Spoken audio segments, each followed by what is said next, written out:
நான் APKS organics நிறுவனத்திடம் இந்த எலுமிச்சை செடிகளுக்கு ஏதாவது மருந்து உங்களிடம் இருக்கிறதா என்று கேட்டேன். அப்போது அவர்கள் அபிமான் என்ற மருந்தை பரிந்துரைத்தார்கள்.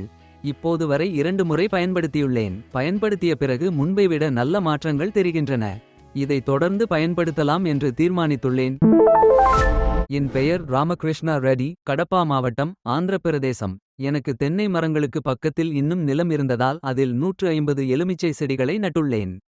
அதன் வளர்ச்சி சரியாக இல்லை என்று நினைத்தபோது நான் ஏபிகேஎஸ் ஆர்கானிக்ஸ் நிறுவனத்திடம் இந்த எலுமிச்சை செடிகளுக்கு ஏதாவது மருந்து உங்களிடம் இருக்கிறதா என்று கேட்டேன். அப்போது அவர்கள் அபிமான் என்ற மருந்தை பரிந்துரைத்தார்கள். இப்போது வரை 2 முறை பயன்படுத்தியுள்ளேன். பயன்படுத்திய பிறகு முன்பை விட நல்ல மாற்றங்கள் தெரிகின்றன. இதை தொடர்ந்து பயன்படுத்தலாம் என்று தீர்மானித்துள்ளேன். இது நிச்சயமாக நல்ல பயன் தரும் என்று நான் நம்புகிறேன். நான் முதலில் கோகோமேக்ஸ் பயன்படுத்தினேன்.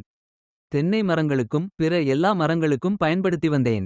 பிறகு எலுமிச்சை மரங்களுக்கு மட்டும் தனியாக, அவை 1 வருட வயதுடைய சிறிய செடிகள் என்பதால் அதற்கு ஏதாவது தனியாக பயன்படுத்த வேண்டுமா என்று கேட்டபோது அவர்கள் அபிமான் பயன்படுத்தச் சொன்னார்கள். அதை 2 முறை பயன்படுத்தினேன். தண்ணீர் ஊற்றிய பிறகு மண் ஈரமாக இருந்தபோது அபிமான் தண்ணீருடன் கலந்து ஒவ்வொரு மரத்தை சுற்றி ஊற்றினேன்.